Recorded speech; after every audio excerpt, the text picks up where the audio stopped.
Hi, welcome to another episode of On the Air with Tim and Ken. Ken, good to see you. Yeah, it's great to be back. Good to see you again. Another week. I gotta start with some housekeeping here. I got a memo from our legal group. Tim, disclaimers.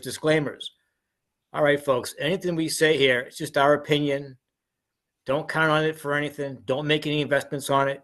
Don't bet on a racehorse. Don't order a meal because of it. We're not responsible for any of it or anything. We're just not responsible people. And don't take us too seriously either. That's right. Great. So, it's great to be back for our third episode. We appreciate everybody that has tuned in to watch, the first or the second or both. We know your time is valuable. We appreciate you sharing a few minutes with us. Unfortunately, there's not going to be any live golf today, but, hopefully next week. All right. And what about our production staff? Well, we'd like to thank Happy Face Films for, all the guidance and professionalism and the extremely affordable rates that we've been given. None of this would be possible without it. So, Tim and I have been discussed doing this for years, but Happy Face Films made it come true. Yep. We owe it all to them. So thank you. But let's get right into it. This past week, big news up here in the Boston area. My beloved Boston Celtics, 18 championships. But that's not the story. They sold. Well, they are in the process of selling. I'm not the buyer. $6.1 billion with a B. Largest price ever for a sports franchise history. Ken, you're the numbers guy. What is it? Try to get my head around this. It's an enormous amount of money. I mean, we've talked, in some of our previous episodes, and you and I for years, just the enormous money there in sports. But this is just a new level. $6 billion for an NBA franchise. You don't even get the arena. That belongs, I believe, to the Bruins. The family that bought it back in 2002 for $360 million. That was probably the same astronomical amount back then. And in 20 years, Tim, you should have come up with that money back in 2002 when I advised you to. I must have been the second bidder back then. But what does this mean to the fan, if anything? What do you think? Or to the league or other ownerships or going forward? You wonder if it's ever going to tap out. I mean, the NBA revenue is, increasingly going up. They just signed a new media deal for, like $70 billion. The old one was $24 billion over 9 years. The new one's 77 over 11 years. I mean, we would joke growing up, they're playing with Monopoly money, but the Monopoly game doesn't have this kind of money. And No. you don't know where it's going to stop or if it's going to stop. I mean, no tickets are affordable. I mean, you and I were season ticket holders for Patriots for many years, and the ticket was the cheapest thing, right? When you go parking, you go out, you buy stuff, for the Sure. thing. I don't know how anybody affords to go to a game. Maybe you do it once. It's like a bucket list. But it's just an astronomical amount of money. But the owners do get some, wealthy benefits. There is a tax write-off for buying a franchise. The intangible part of what they call the intangible assets. So like the name, the Boston Celtics, the amount that is allocated to that $6 billion could be written off over 15 years for tax purposes. Wow. So, indirectly, you and I are funding the sale, with our tax dollar. I know the President Trump has mentioned tinkering with that, but it doesn't sound like he's going to actually go through with it. It's just crazy money, and a good part of this money is coming from NBC. But, you and I work with people, a lot younger than us, and they don't even have network TV. They don't know what network TV is. Yes. They're on Amazon Prime and Netflix and Hulu, so that NBC and ESPN, are at some point, are they going to struggle to, pass on these costs to the consumer? Who's going to pay, right? Every time, I have cable, you have cable. Every time you get a cable bill, seems to go up, Sure. but I don't see the younger generation, using their disposable income for ESPN, or, unless you're going to go get the old rabbit ears for Right. NBC Yeah. to watch NBC over the air. I think at some point it's got to tap out. But the NBC's always been a star-driven league, right? Was Magic and Larry to start, and then they handed the torch to Michael and Yeah. Shaq and Kobe and LeBron and Steph Curry. Who's going to be that next group, that's going to justify a Yeah. $77 billion, you know, And media all the deal. owners now look at that number, and now Boston's the ninth. Boston's a great brand, and the ninth, about the ninth TV market. And you said TV may not even be the important thing going forward. We don't know, but the other owners are going to see that, and they're going to say, "Look, my franchise is worth more than that." So, the buyers are going to be limited. It's going to be a limited group that can buy them going forward, and that's going to change. And it's going to have an impact. But I hope it doesn't hurt the fan too much. I hope on occasion people can still actually afford to go to a game, and I hope the superstar plays that night. I think NBA's had that issue, and the league has addressed that. That they realize that sometimes the star players aren't always playing, and that's unfortunate, right? You spend that money and you go and you bring your kid and you want to see Steph Curry, and I'm picking on Steph Curry, but not necessarily Yeah, him. But like you go see a star player, and the star player's not playing that night, and you may drop $500 a ticket, and yeah, you know, and then the franchise, they're talking about two new expansion teams, and the values that, right, like the owners are going to say, well, that the Celtics went for 6 billion. Why can't we sell our new franchises for more than 6 billion? Right, kind of like in the housing market, right? Like my neighbor sold his house for 200,000. I want 400,000, right? Like it's one person that said that. You don't know what the second bidder was. They might have been 4.5 billion. So it's always on the margins. So it's new territory. And I guess at the end of the day, it's let's take it as a good story. It means the NBA, people that seem to know think it's healthy. The future looks good. Otherwise, they wouldn't put $6 billion into that investment. It's a business, so I'll take it as a healthy sign. Whether or not I can go to a game regularly or not is to be seen. But I hope people can still afford to go watch it on TV, and watch regularly, right? So yeah, right, we'll get the pay per you view. know. Okay, this is not a done deal, right? The NBA vets all these things to make sure that, the money's there, and that, so let's wait and see that first, and, be interested to see where it goes after that. And, speaking of, businesses, I know you're dealing with a lot of commercial loans now that are resetting, Yeah. and if you could speak a little bit about that, some of what our Yep. businesses may be facing against. Yeah. So we're coming out of the COVID and PPP lending world back in 4 or 5 years ago now, and that was a once in a lifetime occurrence. I hope. Back then, interest rates, everyone knows the Fed funds rate was down around zero, and the borrowing rates were really low. And even commercial loans, mixed use properties, apartment buildings, and office buildings and restaurants, they were all refinancing, and good for them. They got rates 3-4%.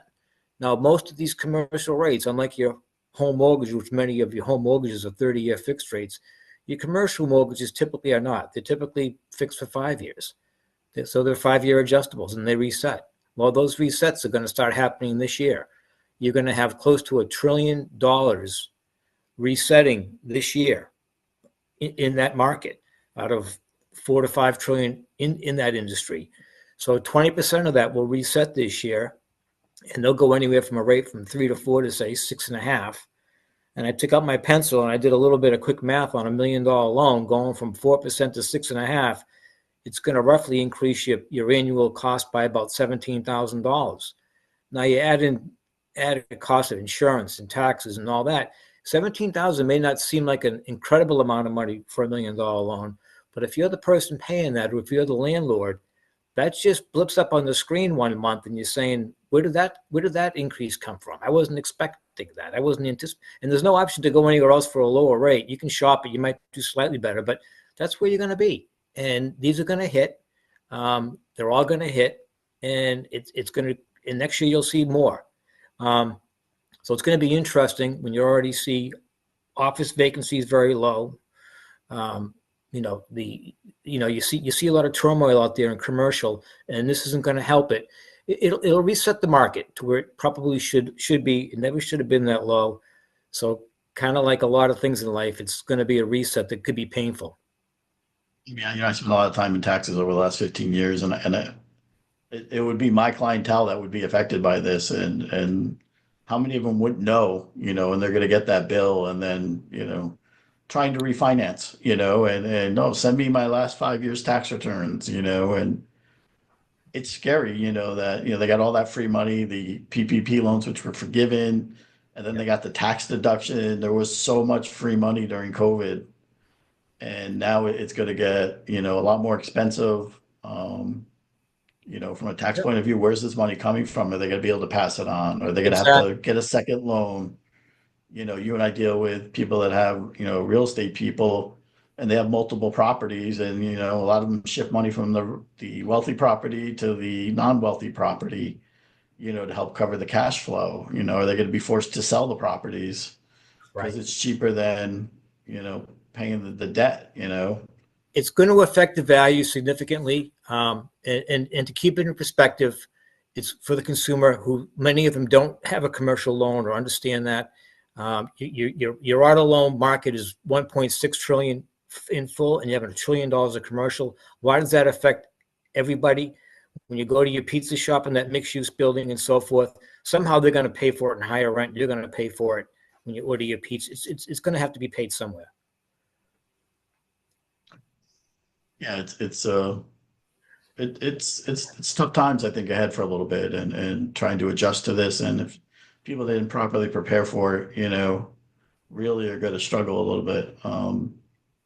Speaking Yep. of struggling, I'm spending, I spend half my time in the New York area and half in Eastern North Carolina. And, every day in the local news, there's just a reminder of what's going on in Western North Carolina in the Asheville area, and just the continuing challenges that area faces from the hurricane and the rebuilding and how slow it's going.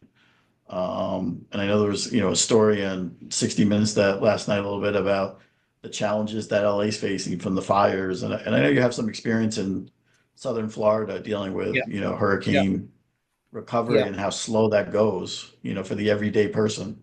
It's an amazing thing. You talked about North Carolina and all the devastation there, and you had over 100 lost lives there, and you're going to have years and decades of rebuilding. You had 79,000 homes approximately destroyed, like you mentioned. And I go down to the Florida once a year or twice a year, and I go to Sanibel Island if I can. It's a beautiful place. It's a barrier island just off the coast of Fort Myers, and they were hit by 3 hurricanes.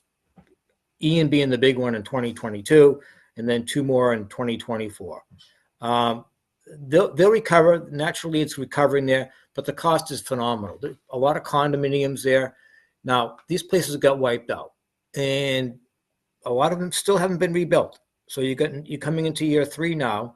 A lot of them require, expect rental income, which they haven't seen. If they have a mortgage, they still have to pay that. The HOA fees don't go away. The real estate taxes don't go away. You're still paying insurance. Whether you can collect it or not is another thing. You have 2 levels of insurance, one for the HOA. They're fighting for it. And then the unit owners are fighting for theirs. It's a big, I won't call it a mess, but you're gonna see the effects of this for years down there, and it's gonna go on and on. And insurance really doesn't put you back in the position prior to the incident.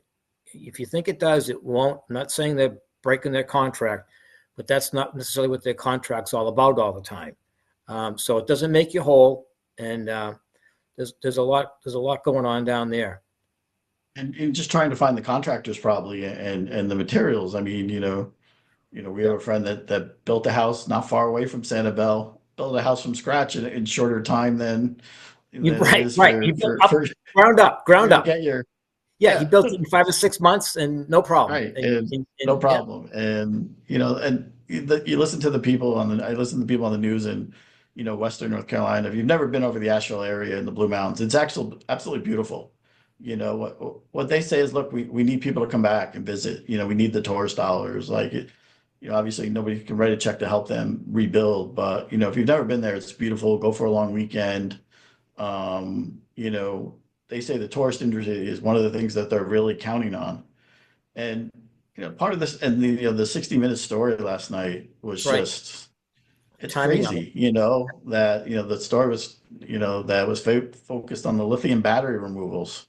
Yeah. Um, Yeah. The folks and in how much time California, it they how have a much time it terrible. takes to find them and to move them and to properly dispose them. If you haven't seen that news piece, I'm sure you can find it on YouTube or it was really interesting, but it's also scary. And even the houses that didn't burn that were in the burn area are completely contaminated and you can't live there. That Yeah.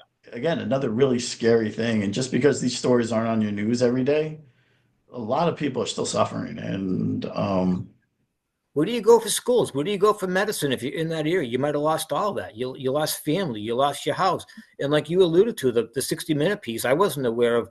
Basically, that's a hazardous waste site down there now, and they really don't know the fallout from it. And the crews that are going in there are risking more danger by trying to get these batteries out of there. And it's going to take a long time. And they're removing soil, and it's really a hazardous waste site there, and it's going to take years to clean that up. And again, you're going to have insurance, and like you alluded to, supply chains and building permits. All the while, you might be chasing your post insurance company. office, how about the post office? How do you get your mail? I mean, Right. it may sound silly, but seriously, where's your mail going? How are Yeah. you supposed to get it? And I know everything that, How you like? usually a lot of stuff's done electronically, but there's a lot not done electronically. Yeah. Um, Well, I just, hope we don't forget about it doesn't really matter the people in California. That California is a beautiful state. A lot of it's affluent, beautiful state. They got a long way to go. Same with Sanibel. North Carolina, like you said, is just a beautiful area. May not have all the same capital resources available to some of these other areas. So I hope they get the help they need. That they did nothing wrong. This storm came out of nowhere. You had landslides and floods that no one could have predicted. Nothing you could have done to prevent it. At least on Sanibel, there was a warning. You had a hurricane off the coast, and people were able to evacuate. Thank God there weren't a couple of lives lost, but they had opportunities to get out. And in California, the wildfires got well out of control, and hopefully we'll never see anything like that ever again in our lifetime. And just not so, forget about this stuff.